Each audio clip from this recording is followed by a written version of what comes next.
Bueno, como ya sabemos, la obstrucción aguda del intestino delgado es una patología quirúrgica muy frecuente y aquí se ve más de...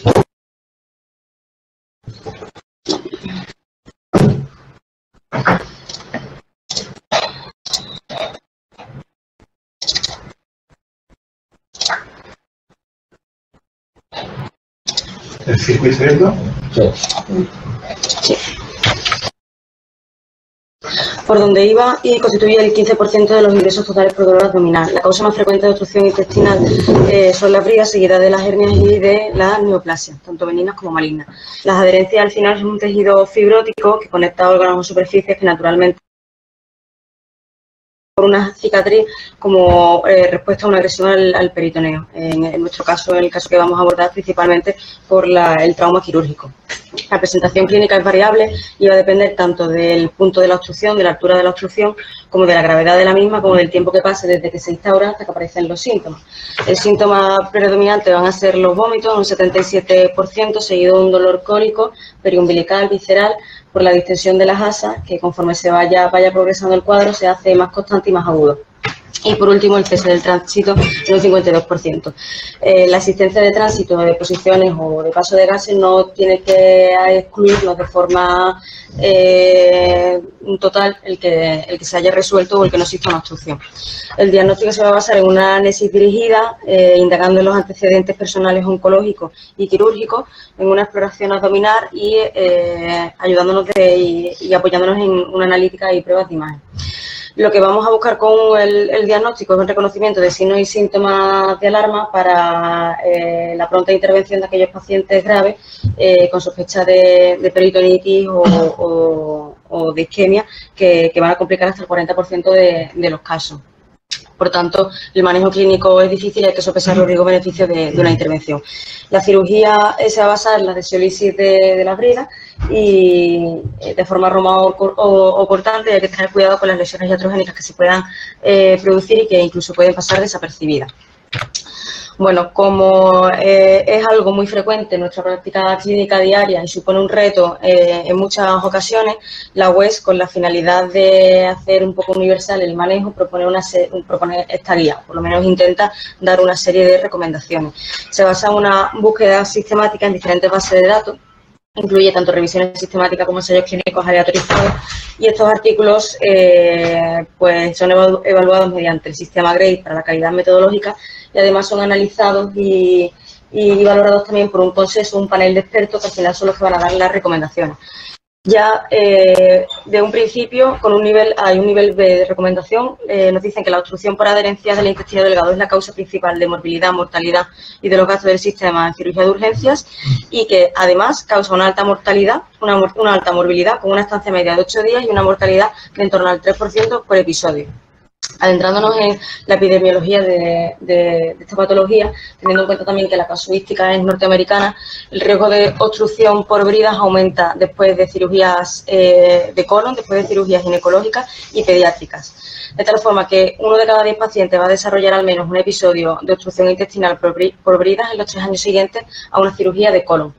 y que van a ser intervenidos entre el 4 y el 12% de los pacientes que han sido sometidos a cirugía pediátrica alguna vez en su vida y en el 3% de los pacientes sometidos a alguna colectomía. La recurrencia es frecuente, del 12% al año y del 20% a los 5 años, y esta recurrencia, estos porcentajes disminuyen cuando se realiza una primera cirugía sobre estas adherencias, disminuyendo al 8% al año y del 16% a los 5 años.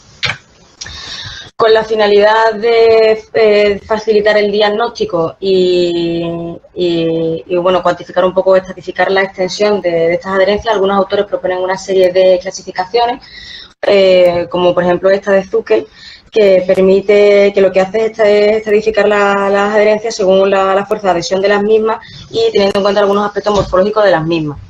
De tal forma que el grado 0 son aquellos en los que hay pocas adhesiones y el grado 4 aquellos en los que hay grandes adherencias, en los que los órganos están fuertemente adheridos y que difícilmente vamos a poder evitar un daño involuntario o un trauma iatrogénico. Las ventajas de esta clasificación, pues que es fácil de usar, que es entendible y reproducible, pero no mide el alcance o la verdadera extensión de las adherencias y no tiene en cuenta que la fuerza de estas adherencias pueden ser de forma desigual en las diferentes partes del abdomen. Esta clasificación la utiliza la Sociedad Americana de Fertilidad, aplicable solo en ginecología, y lo que intenta es, mediante un sistema de puntuación, cuantificar la fuerza y la gravedad de las adherencias en 4 cuadrantes, en el ovario y trompa derecho y en el ovario y trompa izquierdo. Las puntuaciones a cada lado se suman y al final el número que nosotros vamos a tener en cuenta es el número menor que hayamos obtenido. Por tanto, si tenemos una puntuación de adherencia de 0, esto no quiere decir que en el lado contralateral no existan adherencias. Las ventajas, que podemos decir que es fácil de aplicar, pero está limitado solo al sexo femenino y tiene una baja reproducibilidad interobservadora. Esta es la clasificación que propone el panel de expertos, el índice de adhesiones peritoneales, que es lo que integra tanto la firmeza como la extensión de las mismas, la firmeza en 3 puntuaciones y en 10 puntos diferentes del abdomen ya predefinidos. Es la única que ha sido validada para cuantificar el riesgo de iatrogenia en la cirugía y ha sido también la única que sirve para correlacionarse con la comorbilidad posoperatoria. De tal forma que a mayor PAI, a mayor índice de adherencias peritoneales, mayor va a ser el tiempo de recuperación posoperatoria y también el riesgo de que haya lesiones que pasen inadvertidas iatrogénicas en la intervención. Las limitaciones, pues que ninguna de estas puntuaciones solo son aplicables en el campo quirúrgico y que ninguna está validada para correlacionarse con el riesgo a largo plazo de una recurrencia de obstrucción por bridas. En el diagnóstico lo que vamos a hacer es una evaluación inicial en la que vamos a perseguir diferenciar entre una obstrucción que verdaderamente sea por brida y excluir aquellas que se deben a otras causas. Tenemos que identificar cuáles son los pacientes potencialmente quirúrgicos que necesiten una exploración quirúrgica urgente y prevenir las complicaciones derivadas de la obstrucción intestinal. En el diagnóstico, como ya he comentado, una anamnesis y una exploración, una analítica valorando también el estado nutricional, importantes errores reactantes de fase aguda, la amilasa y la LDH, que pueden hacernos indicar que existe isquemia intestinal, la función renal muy frecuentemente alterada en estos pacientes y vigilar también los iones. La radiografía simple de abdomen tiene baja sensibilidad y especificidad, pero sí es verdad que que existen algunos signos que incluso llaman algunos libros patognomónicos, la existencia de niveles hidroaéreos, ausencia de gas distal y la dilatación de asas. La radiografía con contraste hidrosoluble pues es otra alternativa que predice la necesidad de cirugía y tiene también papel terapéutico. Y la eco pues se realiza en los casos en los que intentamos evitar la radiación en embarazadas, en niños y pues viendo el líquido libre o viendo también el edema de asas. Pero la prueba estrella es el test de abdomen con contraste intravenoso. No solo nos permite diferenciar las causas de otras causas de obstrucción, sino que también podemos ver los cambios de calibre y predice un 90% la necesidad de cirugía urgente por compromiso vascular.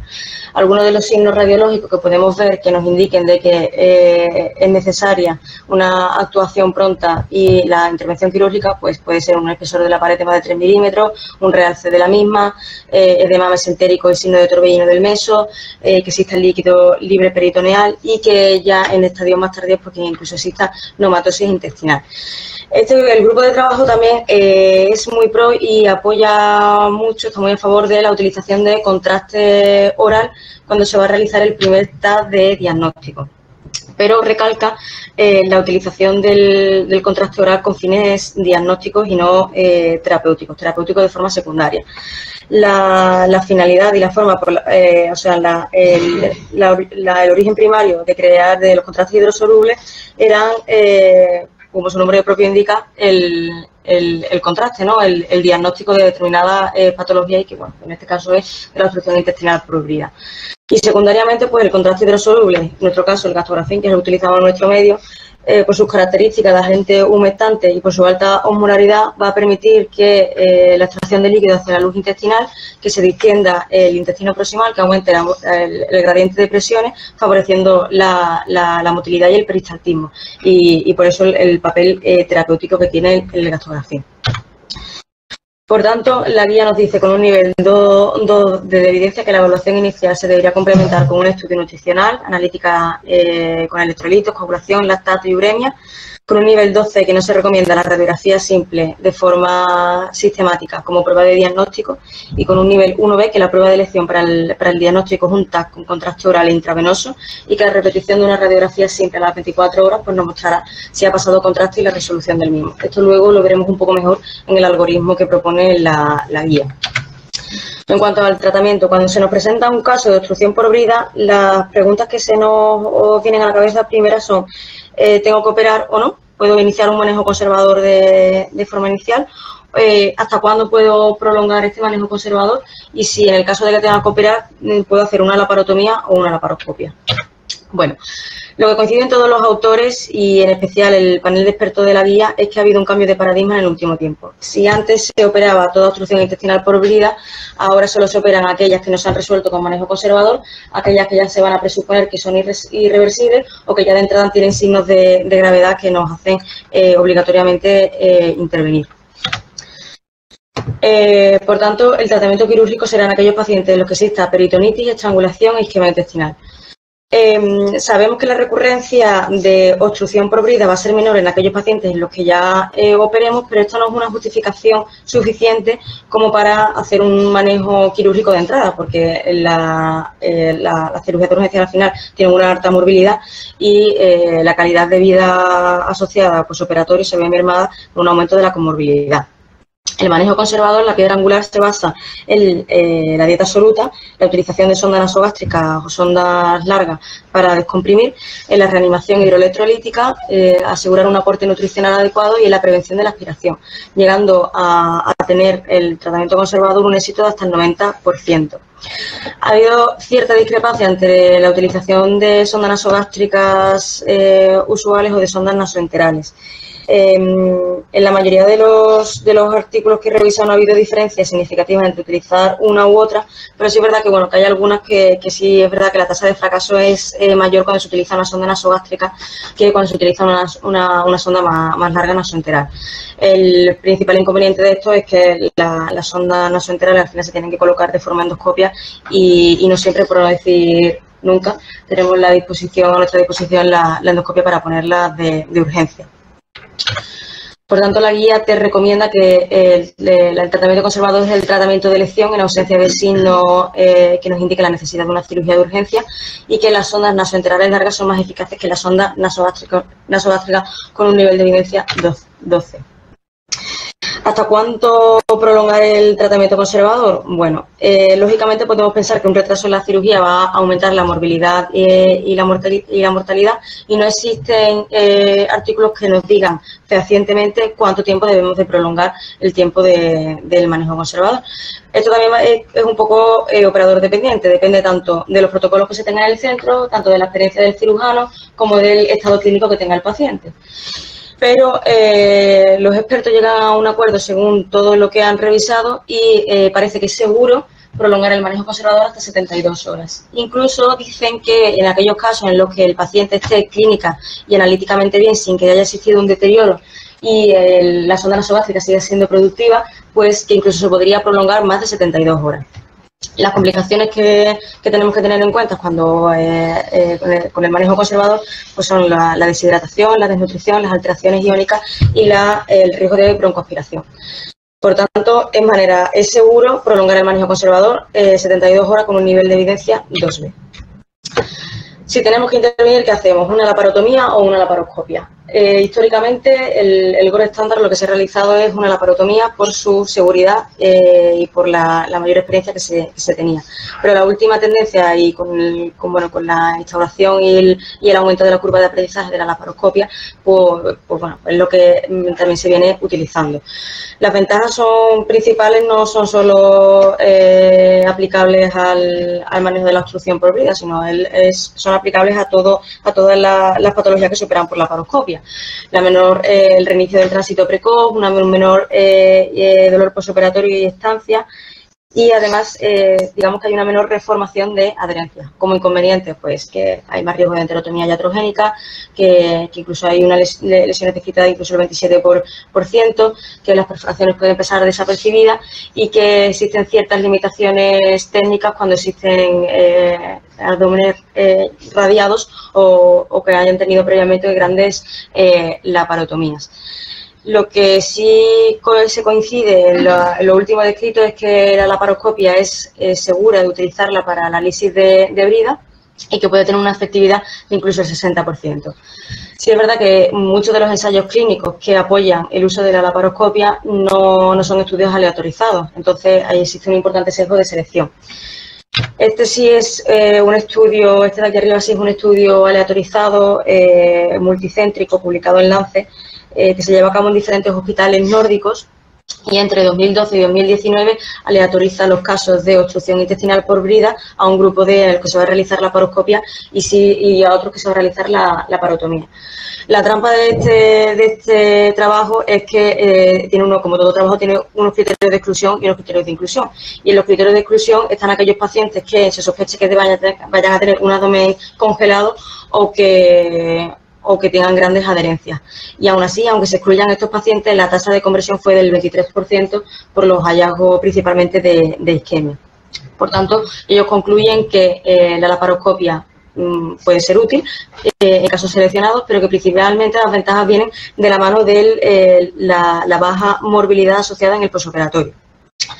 Por otra parte, Farinella, este es un italiano que se atreve a dar una serie de predicciones en cuanto a lo que nos va a ayudar a predecir a la tasa de éxito si hacemos una laparoscopia. Y es que el paciente previamente tenga menos de 2 laparotomías previas, que si tiene una laparotomía media, pues que no sea grande, que no existiría problema porque en caso de que se haya realizado una apendicectomía previa abierta y que se sospeche de que existan una o pocas adherencias. Por tanto, con un nivel 12 de evidencia, la desiolisis laparoscópica puede reducir la morbilidad en casos seleccionados, pero no hay estudios que lo demuestren. Tenemos que tener en cuenta que la guía es de 2017 y hay algunos artículos que son de 2019. Bueno, para que nos quede claro, contraindicaciones absolutas de realizar laparoscopia. Que exista inestabilidad hemodinámica, que exista un shock preoperatorio, una sepsis importante, y que exista una alta probabilidad de que existan fuertes adherencias o de que exista volvulo del sigma. Relativas, pues bueno, que exista una distensión abdominal mayor, intestinal mayor de 4 centímetros, que haya líquido libre en las pruebas de imagen, que haya una peritonitis localizada y que exista una laparotomía previa en la línea media. ¿Cuándo deberíamos de plantearnos convertir? Pues cuando no es seguro, no es posible la colocación de los trócares, si no se logra ver cuál es la zona de obstrucción, si no conseguimos avanzar y hay un exceso de manipulación de las asas, si es necesaria una resección intestinal por isquemia, esto de forma relativa, y también de forma relativa si ha ocurrido una lesión intestinal y se requiere de reparación de la misma. Bueno, esto es el algoritmo que propone la guía, iba a imprimirlo para que lo vierais mejor, pero con el tema del fallo técnico no me ha dado lugar.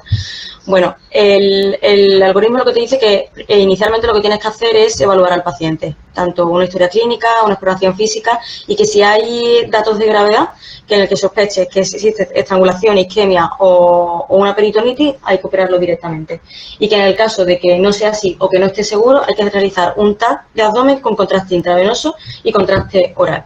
En el caso de que existan datos de gravedad en el TAC, pues tendremos que llevar directamente al quirófano, y en el caso de que no, podremos empezar tratamiento conservador con dieta absoluta, sonda nasogástrica y reposición hidroelectrolítica.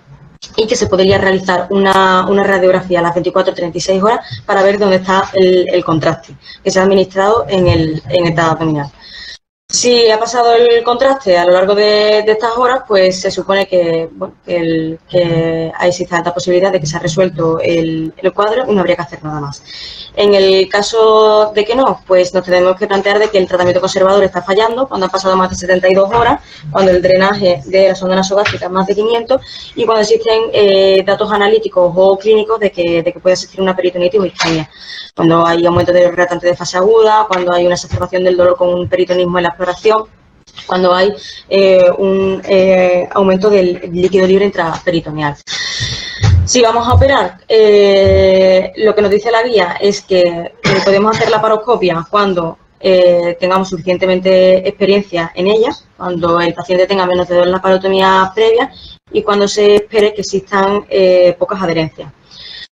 Pongo los interrogantes porque esto es totalmente diferente a lo que solemos hacer nosotros en el hospital. Nosotros no administramos contraste oral de entrada y puede resultar un poco raro, incluso puede dar un poco de miedo administrar contraste cuando no sabemos cuánto de distendido ni cuánto de contenido tiene el estómago de inicio. Y luego tampoco, bueno, resulta muy lógico poner contraste oral para seguidamente poner una sonda nasogástrica y luego hacer una radiografía, porque al final todo el contraste se lo va a llevar la sonda nasogástrica. Sí es verdad que estas dudas que a mí me surgen cuando he visto el algoritmo no están especificadas en lo que es la guía, pero sí es verdad que, bueno, revisando algunos artículos que sí incluye la guía, dicen que si es necesario hacer una segunda administración de contraste oral de forma diagnóstica, pues que se puede hacer. Situaciones especiales, pues en pacientes jóvenes, al tener mayor año de vida por delante, pues al final tienen más riesgo de complicaciones por vida, más riesgo de que tengan más episodios de obstrucción intestinal por adherencia y además tienen mayor riesgo de intervención por otro motivo a lo largo de su vida. En las embarazadas esto es un desafío clínico porque es muy poco frecuente y aumenta la mortalidad fetal llegando a incluso al 17% y la materna al 2%. En los pacientes ancianos frágiles, que son los que habitualmente nosotros tratamos pues la calidad de vida se ve mermada y la recuperación posoperatoria pues se va a ver deteriorada, incluso sin poder llegar a su función basal previa. Hay que tener cuidado y especial atención a aquellos pacientes que se lleven mucho tiempo sin tomar su medicación habitual y especial cuidado en pacientes diabéticos, ya que se ha visto que cuanto más se prorrogue la cirugía hay mayor riesgo de infarto y de deterioro de la función renal. Y pasemos ya al último punto, 5 minutos de prevención. La prevención se basa en 2 pilares fundamentalmente, en la utilización de cirugía mínimamente invasiva y algo más novedoso en la utilización de ayudantes antiadherentes. La cirugía mínimamente invasiva, la laparoscopia se relaciona con una disminución de las adherencias y de la obstrucción. La primera es una revisión sistemática en la que se ha visto que el realizar la laparoscopia reduce no solo la formación de bridas en un 1,4%, sino también la necesidad de intervenir a estos pacientes por obstrucción.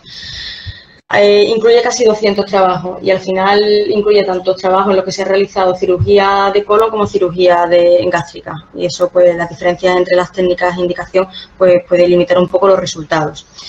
Igual se ha visto cuando se compara la incidencia de obstrucción por adherencias cuando se realiza inicialmente una cirugía de colon por laparoscopia o una cirugía de colon por laparotomía. En esta metaanálisis se incluye cirugías de colon tanto en colitis ulcerosa como en neoplasia y en poliposis adenomatosa familiar, e incluso volvulos de sigma. Lo que se han excluido de esta metaanálisis son los pacientes en los que se ha realizado cirugía de colon que tienen Crohn, porque al final cuando tienen un episodio de obstrucción no sabían muy bien discernir entre las que eran por adherencia y las que eran por reactivación de su propia enfermedad. Así que esos pacientes lo excluyeron. Y por otra parte, otra de las limitaciones es que al incluir casi 112 artículos, las definiciones de los términos en cuanto a obstrucción temprana por brida, obstrucción tardía por bridas e ilio paralítico posoperatorio eran un poco diferentes en casi todos ellos. Otras cosas que pueden aumentar la formación de bridas, pues la reacción a cuerpo extraño cuando se utilizan prótesis, el utilizar bisturí eléctrico monopolar, cuando no se utiliza sutura monofilamento y se ha visto que disminuye la formación de adherencias cuando se administra de forma intraoperatoria antibióticos intravenosos. Y asimismo se ha visto que aumentan la formación de bridas cuando se utilizan guantes de nitrilos con polvo. De hecho, la FDA en 2017 ya retiró del mercado y de la utilización en el sistema sanitario tanto los estériles como los no estériles, no solo por las reacciones alérgicas y los problemas respiratorios que había, sino también por la reacción a granuloma, con granuloma y la mayor formación de adherencias que había descrito.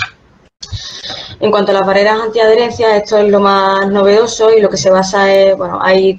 tanto barreras sólidas como geles y son sustancias que son inertes y que pasan desapercibidas al sistema inmunológico cuando cicatriza el peritoneo después de una cirugía y, por tanto, digamos que nos permiten hacer separaciones dentro de la barriga. En concreto, el Seprafil es una barrera de alunato de carboximetilcelulosa que ha sido la que más se ha probado en nuestro medio, en la cirugía general, y se ha utilizado principalmente en cirugías de colon. Y se ha visto que cuando se utiliza Seprafil, que se utiliza generalmente en la zona de anastomosis, en la zona de la laparotomía o en la zona de los trócares, o incluso en la zona del estoma, o cuando se hace una ileostomía de protección, se ha visto que cuando se utiliza Seprafil la formación de adherencias es menor y la necesidad de intervenir a estos pacientes a los 3 años de intervenirse de la primera cirugía de colon va a ser menor. Por otra parte, no solo el papel de estas barreras como prevención primaria, sino también como prevención secundaria. La icodextrina líquida es el único que ha sido aprobado por la FDA para utilizarse con este fin, como prevención secundaria, es decir, ya en una intervención de lisis de herida por obstrucción intestinal. Y se ha visto que cuando se utiliza esta barrera, pues la recurrencia es menor en el grupo en el que se utiliza que en el grupo en el que no se utiliza, con un periodo de seguimiento de casi 3 años. Por tanto, las barreras antiadherentes, aunque son caras, sí es verdad que se ha visto que pueden ser costo efectivas en cuanto a términos de reingreso y reintervención. Pero al final lo más efectivo, lo que tenemos a nuestra disposición, es elegir una técnica quirúrgica lo más adecuada posible y hacer una adecuada indicación. Se requieren, por tanto, de más estudios sobre las indicaciones concretas y la verdadera eficacia de las mismas, sobre todo para que el cirujano esté familiarizado y sepa cuándo tiene que utilizarla y cuál es la que tiene que utilizar. Aún así, la guía te recomienda como un nivel 1A de evidencia que estas barreras reducen la formación de adherencias y el riesgo de reoperaciones, y que incluso apuesta por su utilización en la cirugía colorectal abierta por ser coste efectiva. Aquí os he puesto un resumen de lo que es todas las recomendaciones de la guía y como conclusión, bueno, decir que la obstrucción intestinal por herida es una urgencia quirúrgica que tiene una alta morbilidad y mortalidad, que el objetivo en su diagnóstico va a ser la identificación temprana de los pacientes que van a ser potencialmente quirúrgicos, que la prevención se va a basar en la realización de cirugías mínimamente invasivas y posiblemente de barreras antiadherencias, pero bueno, esto en nuestro medio no está del todo implantado. Que inicialmente lo que se tiene que hacer es un manejo conservador que tiene un éxito de hasta el 70-80%, que máximo se puede prolongar hasta 72 horas y destacar el papel del contraste hidrosoluble, de la gastrografía como método diagnóstico y secundariamente como terapéutico, que es una patología de difícil estandarización por la alta variabilidad entre pacientes que hay y que, bueno, todo esto va a conllevar a que necesitamos de una construcción de mayor evidencia que al final está en continua evolución. Y eso es todo.